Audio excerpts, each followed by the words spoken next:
The rain poured down so heavily it seemed like the sky itself was grieving.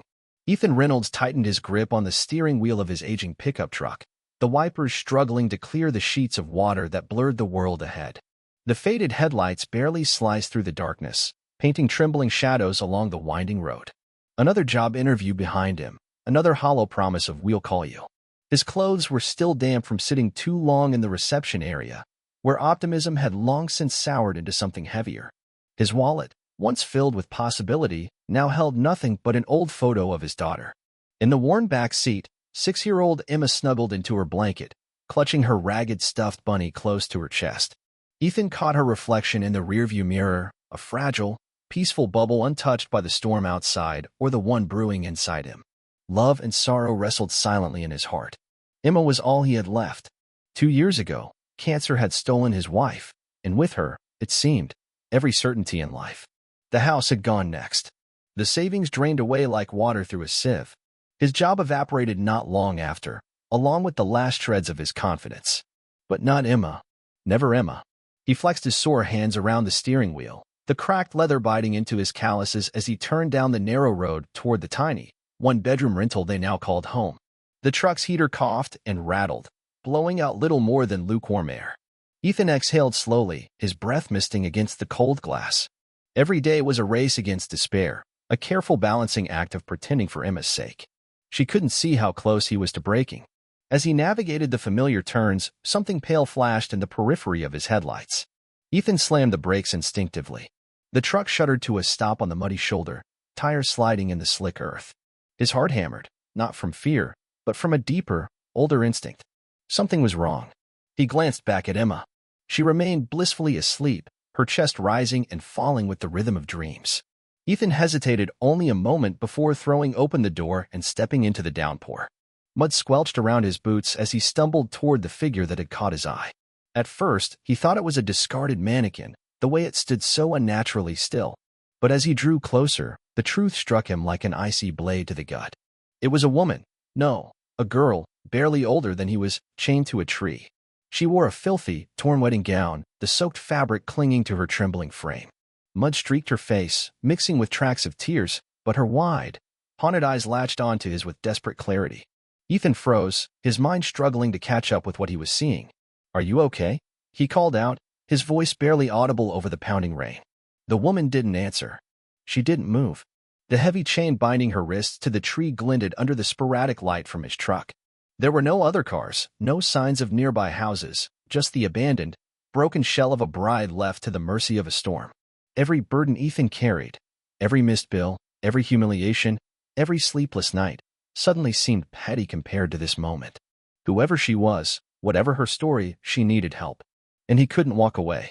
Shrugging off his jacket, he gently draped it around her shivering shoulders. "You're safe now," he murmured, not yet realizing that saving her would end up saving him too. Using a rusted pair of bolt cutters he kept under the backseat for emergencies, Ethan wrestled the chain until it snapped free with a brittle clang. The woman swayed dangerously, but he caught her before she fell. Carefully, he carried her to the truck, laying her across the passenger seat and cranking up the failing heater as high as it would go. When they finally pulled up to the peeling, sagging rental house they called home, Ethan parked carefully, cradled the woman in his arms, and carried her inside. Emma stirred, rubbing her sleepy eyes, but said nothing as Ethan laid the stranger gently on their threadbare couch and bundled her in every blanket he could find.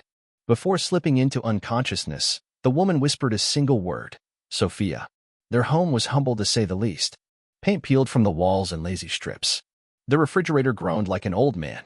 The lone space heater worked only when it felt like it.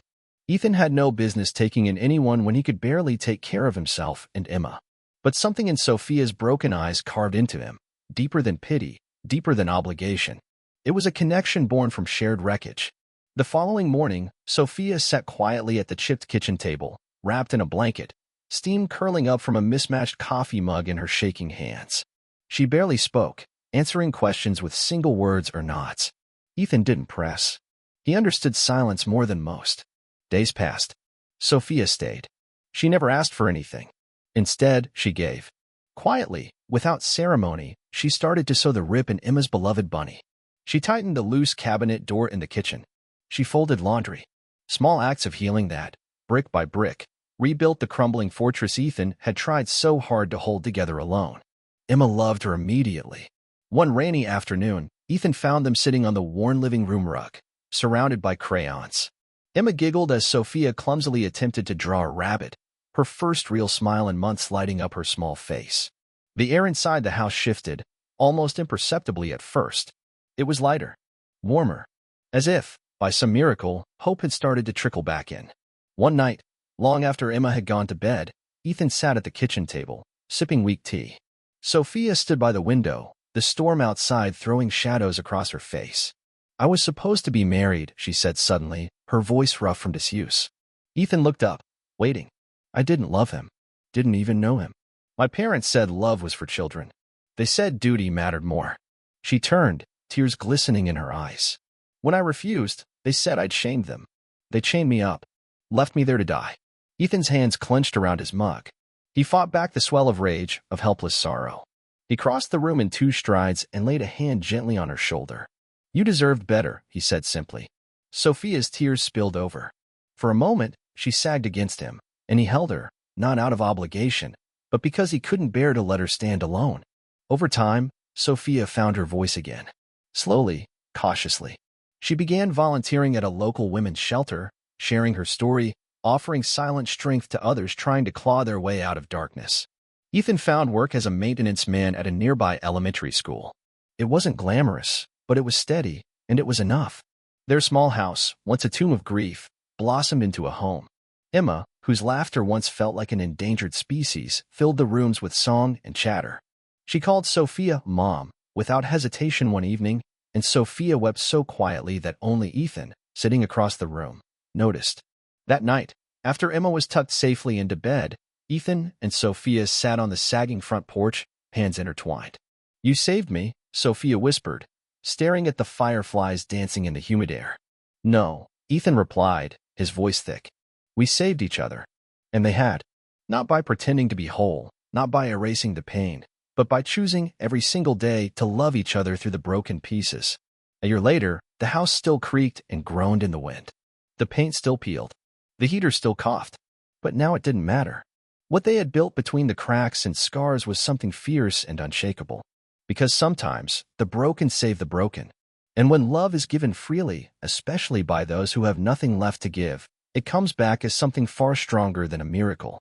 It comes back as family.